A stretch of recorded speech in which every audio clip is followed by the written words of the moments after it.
Cinema ಹೆಸರಿನಲ್ಲಿ ಹಿಂದೂ ಧರ್ಮವನ್ನ ಬ್ರಾಹ್ಮಣ್ಯವನ್ನ ಯಾಕ್ರಿ ಅವಹೇಳನ ಮಾಡಕ್ ಹೋಗ್ತೀರಾ? ಆ ಕಾಲಿಡ್ತಾ ಇರುವಂತ ಸೀನ್ ಇದೆಯಲ್ಲ, ಆ ಒಂದು ಜನಿವಾರ ಕಾಣಿಸ್ತಾ ಇರುತ್ತೆ, ಅವ್ನು ಆ ಕಡೆಯಿಂದ ಹಿಂಗೆ ಕಾಲಿಟ್ಟಿದ್ದಾನೆ. ಒಬ್ಬ ಬ್ರಾಹ್ಮಣನ ಒಂದು ಕ್ರೇನ್ ನಲ್ಲಿ ಉಲ್ಟಾ ನೇತಾಕೊಂಡು ಗಡ್ಡ ಕಟ್ ಮಾಡ್ಕೊಂಡು ಅವನ ಬಗ್ಗೆ ಅವಹೇಳನ ಮಾಡ್ಕೊಂಡು, ಅಷ್ಟೇ ಅಲ್ಲ ನೀವೆಲ್ಲ ದುಡ್ಡು ಮಾಡಲ್ವಾ ದೇವ್ರ ಹೆಸರು ಹೇಳ್ಕೊಂಡು, ನೀವೆಲ್ಲ ಅದು ಮಾಡಲ್ವಾ ಇದು ಮಾಡಲ್ವಾ, ನಿಮಗೂ ಅದು ಉದ್ಯೋಗ ನನಗೂ ಇದು ಉದ್ಯೋಗ ಅನ್ನೋ ಒಂಥರ ಒಂದು ಹೀನವಾಗಿ ಮಾತಾಡ್ತಾನಲ್ಲ, ಇದು ಬ್ರಾಹ್ಮಣರಿಗೆ ಮಾಡ್ತಿರುವಂತ ಒಂದು ದ್ರೋಹ ಅಲ್ವಾ?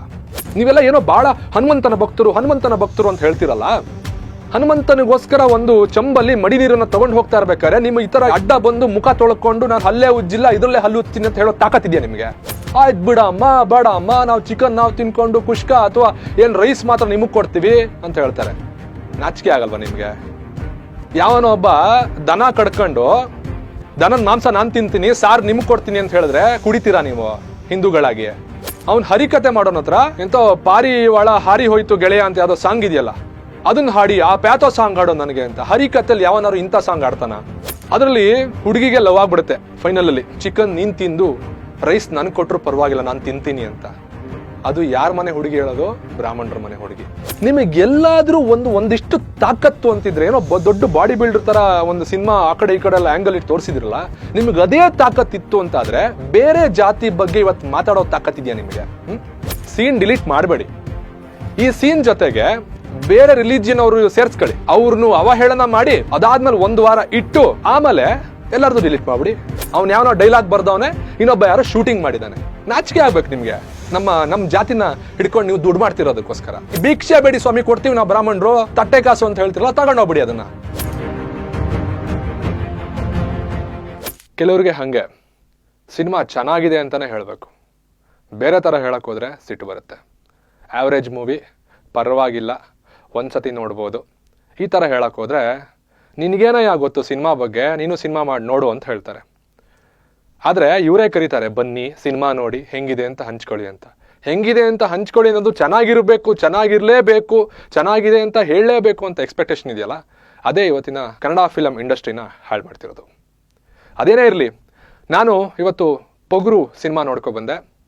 ನೋಡ್ಕೊಬಂದ್ಮೇಲೆ ಆ ಸಿನಿಮಾ ಬಗ್ಗೆ ನಾನು ಮಾತಾಡಲ್ಲ, ಯಾಕಂದ್ರೆ ನನಗೆ ಬೇಕಾಗಿಲ್ಲ ಅದು. ಆ ಸಿನಿಮಾ ಬಗ್ಗೆ ನನಗೇನು ಗೊತ್ತಿಲ್ಲ ಅಂತಲೇ ಅನ್ಕೋಣ. ನಾನು ತಂತ್ರಜ್ಞ ಅಲ್ಲ, ಅಥವಾ ನಾನು ಕತೆ ಬರೆಯಲ್ಲ, ಆ್ಯಕ್ಟಿಂಗ್ ಮಾಡಲ್ಲ, ನನಗೊಂದು ಸಣ್ಣ ಸ್ಮೈಲ್ ಕೊಡೋಕ್ಕೆ ಕೂಡ ಬರಲ್ಲ. ಆಯಿತು, ಒಪ್ಕೊಳ್ಳೋಣ.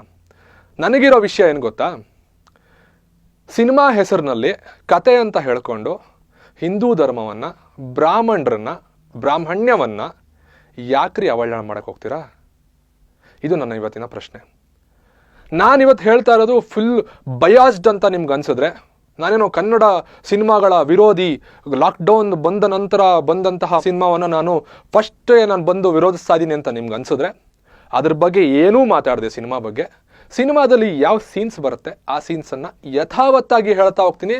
ಸ್ನೇಹಿತರೆ, ನೀವು ನಿರ್ಧಾರಕ್ಕೆ ಬನ್ನಿ, ಈ ಸಿನಿಮಾ ಹೇಗಿದೆ ಹೇಗಿಲ್ಲ ಅಂತ. ಮೊದಲನೇ ಸೀನು, ಒಂದು ಹೋಮ ನಡೀತಾ ಇರುತ್ತೆ, ಬ್ರಾಹ್ಮಣರೆಲ್ಲ ಸೇರ್ಕೊಂಡು ಮಾಡ್ತಿರುವಂಥ ಹೋಮ. ಯಾರ್ದೋ ಉದ್ಧಾರಕ್ಕೋಸ್ಕರ ಮಾಡ್ತಿರೋ ಹೋಮ ಅಲ್ಲ ಅದು, ಅಥವಾ ಇನ್ನೊಬ್ಬ ಯಾರೋ ಪಾಪ ಮಾಡಿದ್ದಾನೆ ಅವನ ಪಾಪವನ್ನು ತೊಳೆಯೋದಕ್ಕೋಸ್ಕರ ಮಾಡ್ತಿರುವಂಥ ಹೋಮ ಅಲ್ಲ, ಲೋಕ ಕಲ್ಯಾಣಾರ್ಥವಾಗಿ ಮಾಡ್ತಿರುವಂಥ ಒಂದು ಹೋಮ. ಅಲ್ಲಿ ದುಷ್ಕರ್ಮಿಗಳು ಬರ್ತಾರೆ. ದುಷ್ಕರ್ಮಿಗಳು ಹೇಗೆ ಈ ಹಳೆ ಕಾಲದಲ್ಲಿ ರಾಕ್ಷಸರು ಬಂದು ಹೋಮವನ್ನು ಹಾಳು ಮಾಡ್ತಿದ್ರು, ಅದೇ ಥರ ಇವರು ಬಂದು ಹಾಳು ಮಾಡಲಿಕ್ಕೆ ಪ್ರಯತ್ನ ಪಡ್ತಾರೆ. ಏನಂತ? ನನಗೆ ದುಡ್ಡು ಕೊಡು, ಹೊರಟೋಗ್ತೀನಿ ಅಂತ. ಇವ್ರು ನಮ್ಮ ಹತ್ರ ದುಡ್ಡು ಇಲ್ಲಪ್ಪ ಅಂತ ಹೇಳ್ತಾರೆ. ಅದಕ್ಕೆ ಇವ್ರು ಸಿಟ್ಟು ಬಂದಂಥ ದುಷ್ಕರ್ಮಿಗಳು ಅವಹೇಳನ ಮಾಡ್ಲಿಕ್ಕೆ ಶುರು ಮಾಡ್ತಾರೆ ಫಸ್ಟು. ನಂತರ ನೇರವಾಗಿ ಆ ಋತ್ವಿಜಯನ್ ಇರ್ತಾನೆ, ಅವನ ಭುಜದ ಮೇಲೆ ಕಾಲಿಟ್ಟು ಒಂದು ಅವಮಾನವನ್ನು ಮಾಡ್ತಾನೆ. ಆ ಕಾಲಿಡ್ತಾ ಇರುವಂಥ ಸೀನ್ ಇದೆಯಲ್ಲ, ನಿಮ್ಮ ಕ್ಯಾಮ್ರಾ ಮುಂದೆ ಬರ್ಬೋದು ಇವಾಗ. ಆ ಒಂದು ಜನಿವಾರ ಕಾಣಿಸ್ತಾ ಇರುತ್ತೆ, ಲೋ ಆ್ಯಂಗಲಿಂದ ಕೊಟ್ಟಿದ್ದಾರೆ, ಅವನು ಆ ಕಡೆಯಿಂದ ಹಿಂಗೆ ಕಾಲಿಟ್ಟಿದ್ದಾನೆ. ಇದಾದ ಮೇಲೆ ಇದು ನಿಮಗೆ ಏನನ್ಸುತ್ತೆ?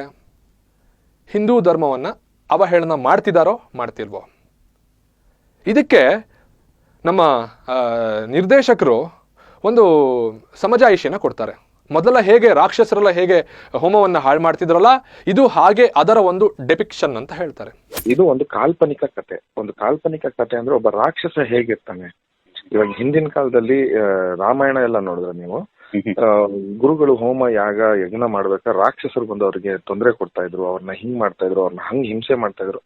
ಸೊ ಆ ಪರ್ಟಿಕ್ಯುಲರ್ ಆಗಿ ಆ ಕಾಂಟೆಕ್ಸ್ಟ್ ಅಲ್ಲಿ ಇವತ್ತು ಹಂಗಿದ್ರೆ ಹೇಗಿರುತ್ತೆ ಅನ್ನೋದನ್ನ ಪ್ರೆಸೆಂಟ್ ಮಾಡಕ್ ಟ್ರೈ ಮಾಡಿದೀನಿ.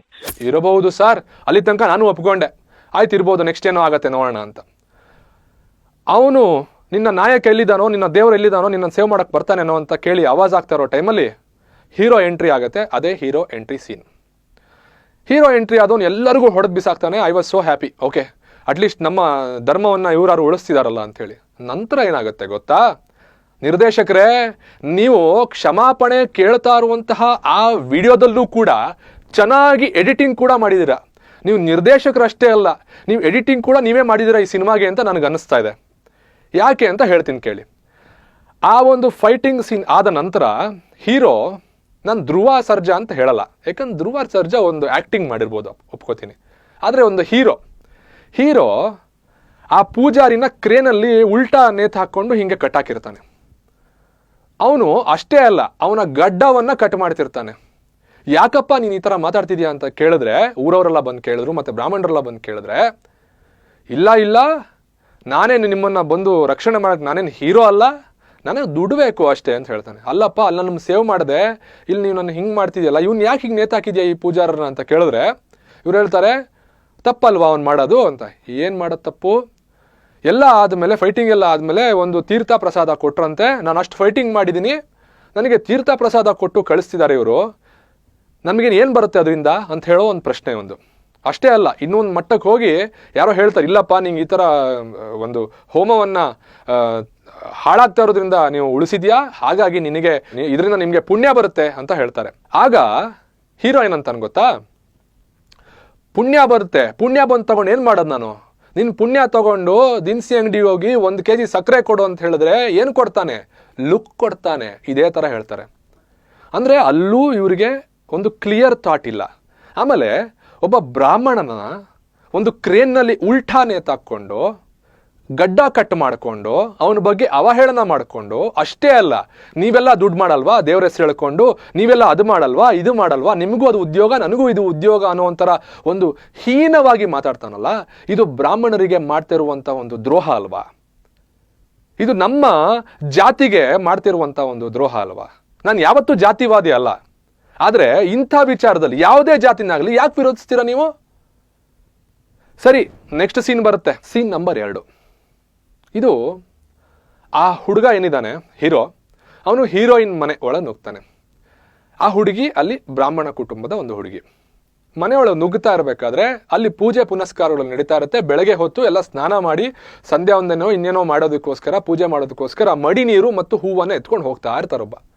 ಇವನು ಹೋಗ್ತಾ ಇರೋ ಟೈಮಲ್ಲಿ ಇವ್ರು ಹಿಂಗೆ ಬರ್ತಾ ಇರೋ ಒಂದು ಸೀನ್ ಇದೆಯಲ್ಲ, ಎದುರಿಗೆ ಬಂದ ತಕ್ಷಣ ಆ ಮಡಿ ನೀರನ್ನು ಎತ್ಕೊಂಡು ಮುಖ ಎಲ್ಲ ತೊಳ್ಕೊಂಡು, ಮೊದಲೇ ಚಪ್ಪಲಿ ಹಾಕೊಂಡು ಬಂದಿರ್ತಾರೆ, ಮುಖ ತೊಳ್ಕೊಂಡು ಕೈ ಕಾಲೆಲ್ಲ ಹಿಂಗೆಲ್ಲ ಮಾಡಿಕೊಂಡು ಹೂವೆಲ್ಲ ಹಿಂಗೆ ಕಿತ್ತಾಡ್ಕೊಂಡು, ಯಾಕಪ್ಪ ನೀನು ಹಿಂಗೆ ಮಾಡ್ತಿದ್ಯಾ ಅಂತ ಕೇಳಿದ್ರೆ, ಸುಮ್ಮನೆ ಇರ್ರೇ ಅದು ಇವ್ರು ಒಂಥರ ಉಸಿರು ಕಟ್ಕೊಂಡು ಹೇಳ್ತಾರಲ್ಲ ಡೈಲಾಗು, ಅದಂತೂ ನಂಗೆ ಭಾಳ ಇರಿಟೇಟ್ ಆಗ್ಬಿಡುತ್ತೆ.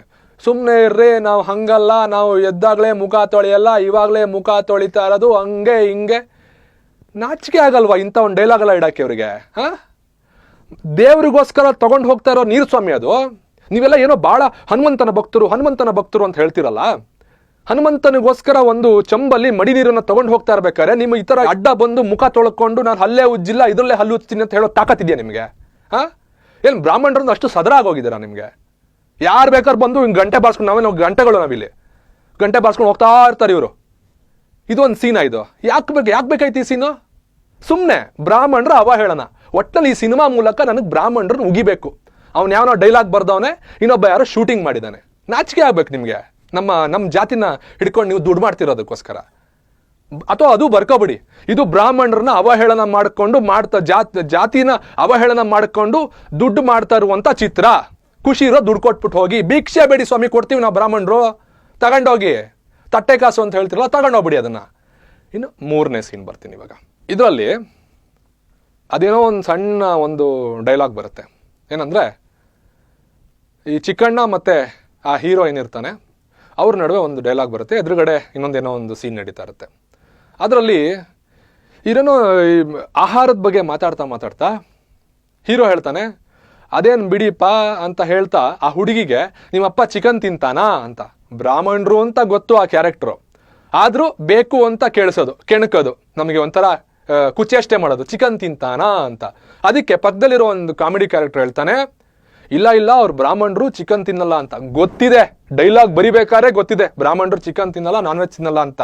ಆದ್ರೂ ಕೂಡ ಚಿಕನ್ ತಿನ್ನಲ್ಲ ಅಂತ ಹೇಳ್ಸಾದ್ಮೇಲೆ ಮತ್ತೆ ಹೀರೋಯಿನ್ ಅಂತ ಗೊತ್ತಾ, ಆಯ್ತು ಬಿಡ ಅಮ್ಮ ಬೇಡ, ಅದೇ ಇವ್ರದ್ದು ಒಂಥರ ಉಸಿರು ಕಟ್ಕೊಂಡು ಎಲ್ಲ ಡೈಲಾಗ್ ಇದೆಯಲ್ಲ, ಮತ್ತೆ ಅದಕ್ಕೆ ಬರ್ತೀನಿ, ಆಯ್ತು ಬಿಡ ಅಮ್ಮ ಬೇಡ ಅಮ್ಮ, ನಾವು ಚಿಕನ್ ನಾವು ತಿನ್ಕೊಂಡು ಕುಷ್ಕ ಅಥವಾ ಏನು ರೈಸ್ ಮಾತ್ರ ನಿಮಗೆ ಕೊಡ್ತೀವಿ ಅಂತ ಹೇಳ್ತಾರೆ. ನಾಚಿಕೆ ಆಗಲ್ವಾ ನಿಮಗೆ? ಯಾವನೋ ಒಬ್ಬ ದನ ಕಡ್ಕೊಂಡು ದನದ ಮಾಂಸ ನಾನು ತಿಂತೀನಿ, ಸಾರು ನಿಮಗೆ ಕೊಡ್ತೀನಿ ಅಂತ ಹೇಳಿದ್ರೆ ಕುಡಿತೀರಾ ನೀವು ಹಿಂದೂಗಳಾಗಿ? ನಿಮಗೆ ಹೆಂಗೆ ರಕ್ತ ಕುದಿಯುತ್ತೋ ನಮಗೂ ಹಾಗೆ ಕುದಿಯುತ್ತೆ. ಯಾರು ಏನೋ ಚಿಕನ್ ತಿನ್ನೋದೇ ಇಲ್ಲ ಬ್ರಾಹ್ಮಣರು, ಅಥವಾ ಅವ್ರು ಭಾಳ ಹಾಗೆ ಸುಮ್ಮನೆ ಸೈಲೆಂಟಾಗಿ ಬರೀ ವೆಜ್ ತಿನ್ಕೊಂಡೇ ಇರ್ತಾರೆ ಅಂತ ನಾನು ಹೇಳಲ್ಲಪ್ಪ. ಯಾರೋ ತಿನ್ಬೋದು, ಅದಕ್ಕೆ ಲೇವಡಿ ಮಾಡೋದೇನು ನೀವಲ್ಲಿ? ಈ ಬೇರೆ ಜಾತಿಗಳಲ್ಲಿ ಏನೇನು ತಿಂತಾರೆ ಅಂತ ನಾನು ಹೇಳಲ್ಲ ಕೂತ್ಕೊಂಡು. ಇವಾಗ ಹೇಳಿದ್ರೆ ಏನಾಗುತ್ತೆ, ನನ್ನ ಮೇಲೆ ಜಾತಿ ನಿಂದಕ, ಕೋಮುವಾದಿ, ನನ್ನ ಮೇಲೆ 16 ಕೇಸ್ಗಳು. ಇದೇ ಯಾಕೆ ಮಾಡಬೇಕಾಗಿತ್ತು? ದುಡ್ಡು ಮಾಡೋಕ್ಕೋಸ್ಕರ. ಹರಿಕತೆ ನಡೀತಾ ಇರುತ್ತೆ. ಏನೋ ಒಂದು ಜೋರಾದ ಒಂದು ಪಿಚ್ಚಲ್ಲಿ ಅವನು ಹರಿ ಅಂತೇನೋ ಹೇಳ್ತಿರ್ತಾನೆ, ಅಷ್ಟೊತ್ತಿಗೆ ಹೀರೋ ಎಂಟ್ರಿ ಓ ಅಂತ ಬಂದು ನಿಂತ್ಕೊತಾನೆ. ಏನದು? ಯಾಕೆ ಬೇಕಾಗಿತ್ತಿದ್ದು? ಇರಲಿ, ಏನೋ ಬಂದ ಏನು ಹೇಳ್ಕೊತಾನೋ, ಒಂದು ದುಃಖ ತೊಡ್ಕೊತಾನೆ ನೋಡೋಣ ಅಂತಂದರೆ ಇಲ್ಲ ಇಲ್ಲ, ಅದರಲ್ಲೇನಿದೆ ಅಂದರೆ ಏನೇನೋ ದೊಡ್ಡ ಜಗಳ ಮಾಡಿ ಅಲ್ಲಿ ಹರಿಕತೆ ಹೇಳ್ತಾ ಇರೋನೆಲ್ಲ ಆ ಕಡೆ ತಳ್ಳಿ ಅದನ್ನು ಫುಲ್ ಧ್ವಂಸ ಮಾಡಿ ಅಲ್ಲೆಲ್ಲ ಫುಲ್ ಜಗಳ ಕಿರಿಕ್ ಮಾಡಿ, ನಮ್ಮ ಹುಡುಗಿ ನಮಗೆ ಕೊಡಲ್ವಾ, ನಮ್ಗೆ ಅದಲ್ವಾ ಇದಲ್ವಾ ಅಂತ ಮಾತಾಡಿಕೊಂಡು ಆಮೇಲೆ ಅವ್ನು ಹರಿಕತೆ ಮಾಡೋನ ಹತ್ರ ಹೇಳ್ತಾನೆ ಅವ್ನು ಲವ್ ಫೇಲ್ಯೂರ್ ಆಗಿರುತ್ತಂತೆ, ಅವ್ನು ಹುಡುಗಿ ಬಿಟ್ಟು ಹೋಗಿರ್ತಾಳಂತೆ.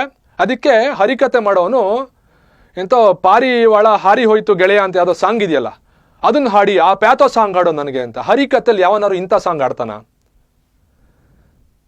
ಹೇಳಿ ಸ್ವಾಮಿ, ಇದು ಬ್ರಾಹ್ಮಣರಿಗೆ ಅಥವಾ ಹರಿಕತೆ ಮಾಡುವಂಥ ಒಂದು ಜನಾಂಗಕ್ಕೆ ಆಮೇಲೆ ಹಿಂದೂಗಳಿಗೆ ಮಾಡುವಂಥ ಅವಮಾನ ಅಲ್ವಾ? ಹರಿಕತೆ ಮಾಡ್ಕೊಂಡು ಬದುಕ್ತಾರೆ ಸ್ವಾಮಿ ಅವ್ರ ಪಾಡಿಗವರು. ಅವ್ರನ್ನೂ ಯಾಕೆ, ಆ ಜನಾಂಗನೂ ನಿಮ್ಗೆ ಏನು ಮಾಡಿದಾರೆ? ನಿಮಗೆ ನಿಮ್ಮ ಸಿನಿಮಾಗೆ ಏನಾದ್ರು ತೊಂದರೆ ಮಾಡಿದಾರ? ಇಲ್ವಲ್ಲ. ಅಷ್ಟೇನಿಲ್ಲಲ್ಲ ಈ ಸಿನಿಮಾದವ್ರದ್ದು. ಇನ್ನೂ ಒಂದು ಸೀನ್ ಇದೆ, ಅದು ಕೊನೆ ಸೀನ್ ನಾನು ಹೇಳ್ತೀನಿ. ಇನ್ನೂ ಬೇಕಾದಷ್ಟು ಹೊಲ್ಸ್ಗಳಿದಾವೆ, ಇಷ್ಟು ಹೊಲ್ಸ್ಗಳು ಸಾಕು ಈ ಸಿನಿಮಾ ಬಗ್ಗೆ ಹೇಳಕ್ಕೆ. ಅದರಲ್ಲಿ ಹುಡುಗಿಗೆ ಲವ್ ಆಗ್ಬಿಡುತ್ತೆ ಫೈನಲಲ್ಲಿ. ಹುಡುಗ ಏನೋ ಭಾಳ ದೊಡ್ಡ ತ್ಯಾಗ ಮಾಡಿಬಿಟ್ಟಿದ್ದಾನೆ, ಹಿಂದೂಗಳನ್ನ ಬ್ರಾಹ್ಮಣರನ್ನ ವಾಚಾಮ ಗೋಚಾರ ಬೈದ್ಬಿಟ್ಟಿದ್ದಾನೆ ಅಂತನೋ ನಮ್ಮ ಮೋಸ್ಟ್ಲಿ ಹುಡುಗಿಗೆ ಲವ್ ಆಗ್ಬಿಡುತ್ತೆ. ಲವ್ ಆಗ್ಬಿಟ್ಟು ಆ ಹುಡುಗಿ ಹೇಳ್ತಾಳೆ, ನೀನು ನನಗೆ ಚಿಕನ್ ನೀನು ತಿಂದು ರೈಸ್ ನನಗೆ ಕೊಟ್ಟರು ಪರವಾಗಿಲ್ಲ, ನಾನು ತಿಂತೀನಿ ಅಂತ. ಅದು ಯಾರ ಮನೆ ಹುಡುಗಿ ಹೇಳೋದು? ಬ್ರಾಹ್ಮಣರ ಮನೆ ಹುಡುಗಿ. ಅಂದರೆ ಇವರೆಲ್ಲ ನಾರ್ಮಲ್ ಆಗಿ, ಅಂದರೆ ತುಂಬ ಜನರಲ್ ಇದು, ಎಲ್ಲರೂ ಹೀಗೆ ಮಾತಾಡ್ತಾರೆ, ಬ್ರಾಹ್ಮಣರ ಮನೆ ಇರೋದೇ ಹಿಂಗೆ.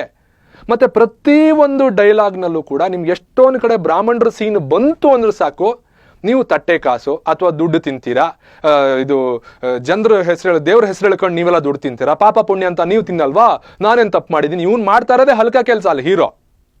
ಅದನ್ನು ಸಮರ್ಥಿಸ್ಕೊಳ್ಳೋದಕ್ಕೆ ನೀವೆಲ್ಲ ದೇವ್ರ ಹೆಸರು ಹೇಳ್ಕೊಂಡು ಪಾಪ ಪುಣ್ಯ ಅನ್ಕೊಂಡು ಅಲ್ಲಾಕು ಇಲ್ಲಾಕು, ಆ ಹುಂಡಿ ಈ ಹುಂಡಿ, ಆ ಹೋಮ ಈ ಹೋಮ ಅಂತ ನೀವು ದುಡ್ಡು ತಿನ್ನಲ್ವಾ ಅಂತ. ನಿಮಗೆಲ್ಲಾದರೂ ಒಂದಿಷ್ಟು ತಾಕತ್ತು ಅಂತಿದ್ರೆ, ಏನೋ ದೊಡ್ಡ ಬಾಡಿ ಬಿಲ್ಡರ್ ಥರ ಒಂದು ಸಿನಿಮಾ ಆ ಕಡೆ ಈ ಕಡೆ ಎಲ್ಲ ಆ್ಯಂಗಲ್ ಇಟ್ಟು ತೋರಿಸಿದ್ರಲ್ಲ, ನಿಮಗೆ ಅದೇ ತಾಕತ್ತಿತ್ತು ಅಂತಾದರೆ ಬೇರೆ ಜಾತಿ ಬಗ್ಗೆ ಇವತ್ತು ಮಾತಾಡೋ ತಾಕತ್ತಿದೆಯಾ ನಿಮಗೆ? ಬ್ರಾಹ್ಮಣರು ಅವ್ರ ಪಾಡಿಗೆ ಅವ್ರ ಕೆಲಸ ಅವ್ರು ನೋಡ್ಕೊಂಡು ಇರ್ತಾರೆ ಅನ್ನೋ ಕಾರಣಕ್ಕೆ ನಿಮಗೆಲ್ಲ ಈ ಗಾಂಚಲಿಗಳು ಅಲ್ವಾ? ಅದೇ ಒಂದು ಬೇರೆ ರಿಲಿಜಿಯನ್ನು, ಅದ್ರ ಬಗ್ಗೆ ಮಾತಾಡೋ ತಾಕತ್ತಿದೆಯಾ ನಿಮಗೆ? ಇವಾಗೆಲ್ಲ ಸಿನಿಮಾ ಮಾಡಾದ ಮೇಲೆ ಇವ್ರಿಗೆ ಜನ ಎಲ್ಲ ರೊಚ್ಚಿಗೆದ್ದ ಮೇಲೆ ಒಬ್ಬೊಬ್ರು ಒಂದೊಂದು ವಿಡಿಯೋ ಹಾಕ್ತಾರೆ. ಆ ನಿರ್ದೇಶಕ ಹಾಕೋ ವಿಡಿಯೋ ಕೇಳ್ಬೇಕು ನೀವು. ಅಯ್ಯಯ್ಯೋ ನನಗೆ ಹಾಗಾಗಿದೆ ಹೀಗಾಗಿದೆ, ನಾವು ತಪ್ಪು ತಿಳ್ಕೊಬೇಡಿ, ನಾವು ಹಂಗಲ್ಲ ಹಿಂಗಲ್ಲ ಅಂತ ಒಂದು ಕಾರಣಗಳು ಕೊಡ್ತಾರೆ. ಬಿಟ್ರೆ ಕೊನೆಯವರೆಗೂ ಕೂಡ ಇವರು ಆ ಸಿನಿಮಾವನ್ನ ನಾವು ಮಾಡಿದ ತಪ್ಪಾಗಿದೆ, ನಮ್ದು ಉದ್ದೇಶಪೂರ್ವಕವಾಗೇ ಹಿಂಗೆ ತಪ್ಪಾಗಿದೆ ಅಂತ ಒಪ್ಕೊಳ್ಳಲ್ಲ ಇವರು. ಅದು ಉದ್ದೇಶಪೂರ್ವಕವಾಗಿ ಆಗಿರುವಂಥದ್ದೇ ತಪ್ಪದು. ನಂದಕಿಶೋರ್ ಅವರು ಮಾತಾಡಿದಿರೋ ಈ ವಿಡಿಯೋನ ಕೇಳಿ. ಇದು ಬೇಕಂತ ಒಬ್ಬರಿಗೆ ಅಥವಾ ಒಂದು ಜನಾಂಗಕ್ಕೆ ಅಥವಾ ಒಂದು ರಿಲಿಜಿಯನ್ಗೆ ಧಕ್ಕೆ ತರುವಂತಹ ಯಾವುದೇ ಉದ್ದೇಶದಿಂದ ಇದನ್ನು ಮಾಡಿದಂಥದ್ದಲ್ಲ. ಇದೊಂದು ಕಾಲ್ಪನಿಕವಾದ ಕತೆ. ತಿಳಿದೇನೋ ಅಕಸ್ಮಾತ್ ನಮ್ಮ ಕಡೆಯಿಂದ ಏನಾದರೂ ನಿಮಗೆ ನೋವಾಗಿದ್ರೆ ಡೆಫಿನೆಟಾಗಿ I am very sorry for that. ಕಾಲ್ಪನಿಕ ಕತೆ ಆಗಿರೋದ್ರಿಂದ ಯಾವುದೂ ನಿಮಗೆ ರಿಲೇಟೆಡ್ ಆಗಿ ಅಥವಾ ರಿಯಲಿಸ್ಟಿಕ್ ಆಗಿರುವಂಥದ್ದಲ್ಲ. ಅದಕ್ಕೋಸ್ಕರ ನೀವು ನೋಡಿದ್ರೆ ಸಿನಿಮಾ ಮೊದಲನೇ ಭಾಗದಲ್ಲೇ ನಾವು ಅದನ್ನು ಹಾಕಿರ್ತೀವಿ. ಸೊ ದಯವಿಟ್ಟು ತಾವುಗಳು ಯಾರು ಅಕಸ್ಮಾತ್ ನಮ್ಮ ಕಡೆಯಿಂದ ಬೇಜಾರಾಗಿದ್ದರೆ ದಯವಿಟ್ಟು ತಾವೆಲ್ಲ ದೊಡ್ಡ ಮನಸ್ಸು ಮಾಡಿ ಇದನ್ನು ಅಲ್ಲಿಗೆ ನಿಲ್ಲಿಸಿ. ಕೇಳಿದ್ರಲ್ಲ, ಇವರು ಹೇಳ್ತಾರೆ ನಿಮಗೆ ನೋವಾಗಿದೆ ನನ್ನನ್ನು ಕ್ಷಮಿಸ್ಬಿಡಿ, ಅದು ಹಂಗಲ್ಲ ಹಿಂಗಲ್ಲ ಅದಕ್ಕೆ ಈಗ ಸಮರ್ಥನೆ ಕೊಟ್ಕೊತಿದ್ದಾರೆ. ಮೋಸ್ಟ್ಲಿ ನಾಳೆ ನಾಡ್ದಂಗೆ ಈ ಸೀನ್ ಡಿಲೀಟ್ ಮಾಡಿದ್ರೂ ಮಾಡ್ಬೋದೇನೋ. ನನಗನ್ಸೋ ಪ್ರಕಾರ ಏನು ಗೊತ್ತಾ, ಸೀನ್ ಡಿಲೀಟ್ ಮಾಡಬೇಡಿ. ಈ ಸೀನ್ ಜೊತೆಗೆ ಬೇರೆ ರಿಲಿಜಿಯನ್ ಅವರು ಸೇರಿಸ್ಕೊಳ್ಳಿ. ಅವ್ರನ್ನೂ ಸೇರಿಸ್ಕೊಂಡು ಅವ್ರನ್ನೂ ಅವಹೇಳನ ಮಾಡಿ ಅದಾದ್ಮೇಲೆ 1 ವಾರ ಇಟ್ಟು ಆಮೇಲೆ ಎಲ್ಲರದು ಡಿಲೀಟ್ ಮಾಡ್ಬಿಡಿ. ಆಗತ್ತಾ? ತಾಕತ್ತಿದೆಯಾ ನಿಮ್ಗದು? ತಾಕತ್ತಿಲ್ಲ. ಬೇರೆ ರಿಲಿಜಿಯನ್ ನೀವು ಸುದ್ದಿಗೆ ಹೋದ್ರೆ ಇವತ್ತು ಬರ್ಕೊಡ್ತೀನಿ ನಾನು ನಿಮಗೆ. ಆ ಹೀರೋ, ನಿರ್ದೇಶಕ, ನಿರ್ಮಾಪಕ, ಆ ಡೈಲಾಗ್ ಬರೆಯೋನು ಯಾವನ್ನೂ ಬಿಡಲ್ಲ ಇವರು. ಅವನು ಎಲ್ಲಿ ಹೋಗ್ತಾನೆ ಏನು ಮಾಡ್ತಾನೆ ಅಂತ ಗೊತ್ತಾಗೋ ಅಷ್ಟರಲ್ಲಿ ನಿಮಗೆ ಕಣ್ಣೀರಿಡಕ್ಕೂ ಪುರ್ಸತ್ತಿರಲ್ಲ. ಆ ಥರ ಮಾಡಾಕ್ಬಿಡ್ತಾರೆ ಅವರು. ದೊಡ್ಡ ಉದಾಹರಣೆ ಬೇಕಾಗಲ್ಲಪ್ಪ, ಒಂದು ಸಣ್ಣ ಉದಾಹರಣೆ ಕೊಡ್ತೀನಿ. ನಮ್ಮ ಬೆಂಗಳೂರಿನಲ್ಲಿ ಯಾವನೋ ಒಬ್ಬ ಪ್ರವಾದಿಗೆ ಬೈದ ಅಂಥೇಳಿ ಅಬಾಬಾಬಾಬಾ ಬೆಂಗಳೂರು KJ ಹಳ್ಳಿ DJ ಹಳ್ಳಿ ಹೊತ್ತು ಉರಿದೋಯ್ತು. ಇಡೀ ಪ್ರಪಂಚಕ್ಕೆ ಗೊತ್ತಾಯ್ತು ಬೆಂಗಳೂರಿನಲ್ಲಿ ಏನಾಯ್ತು ಅಂತ ಹೇಳಿ. ಯಾವುದಕ್ಕೆ? ಫೇಸ್ಬುಕ್ನಲ್ಲಿ ಒಂದು ಸಣ್ಣ ಕಮೆಂಟ್ ಹಾಕ್ತಾ ಗುರು ಅಷ್ಟೇ. ಅವನು ತಪ್ಪೋ ಸರಿನೋ ಆಮೇಲೆ ಅದು ಕೋರ್ಟ್ ನಿರ್ಧಾರ ಮಾಡುತ್ತೆ. ಅದ್ರ ಬಗ್ಗೆ ನಾನು ಮಾತಾಡ್ತಾನೆ ಇಲ್ಲ, ಆ ವಿಷಯ ನನಗೆ ಬೇಡ. ಆದರೆ ನೀವೇನಾದರೂ ಸಿನಿಮಾ ಇಂಥವ್ರ ಬಗ್ಗೆ ಮಾಡಿದ್ರಿ ಅಂತ ಗೊತ್ತಾದರೆ ನಿಮ್ಮ ಪರಿಸ್ಥಿತಿ ಏನಾಗತ್ತೆ ಗೊತ್ತಾ? ನಾವೆಲ್ಲ ಸುಮ್ಮನೆ ಕೂತಿದ್ದೀವಿ ಅಂತ ಹೇಳಿ ನಿಮ್ಮ ಪಾಡಿಗೆ ನೀವು ಅದೇನೋ ಸಿನಿಮಾ ಮಾಡ್ಕೊಳ್ಳೋದು, ಬ್ರಾಹ್ಮಣರನ್ನ ಬೈಯೋದು, ಇದ್ರ ಬದಲು ಎಲ್ಲಾದ್ರೂ ಹೋಗಿ ಭಿಕ್ಷೆ ಬೇಡಿ, ಅಥವಾ ನಮ್ಮ ಹತ್ರನೇ ಬನ್ನಿ, ನಾವೇ ನಿಮಗೆ ಭಿಕ್ಷೆ ಹಾಕೊಡ್ತೀವಿ. ಯಾವುದೋ ದೇವಸ್ಥಾನ ಹತ್ರ ಹೋಗಿ ಕೂತ್ಕೊಳ್ಳಿ, ನಾವೇ ಬಂದು ಭಿಕ್ಷೆ ಹಾಕ್ತೀವಿ ನಿಮಗೆ, ಬ್ರಾಹ್ಮಣರೇ ಬಂದು ಭಿಕ್ಷೆ ಹಾಕ್ತೀವಿ ನಿಮಗೆ. ಅಷ್ಟು ನಿಮ್ಮ ಬ್ರಾಹ್ಮಣರನ್ನೇ ತಿನ್ಬೇಕು ಅಂತಿದ್ರೆ ತಿಂದು ಎದೋಗಿ.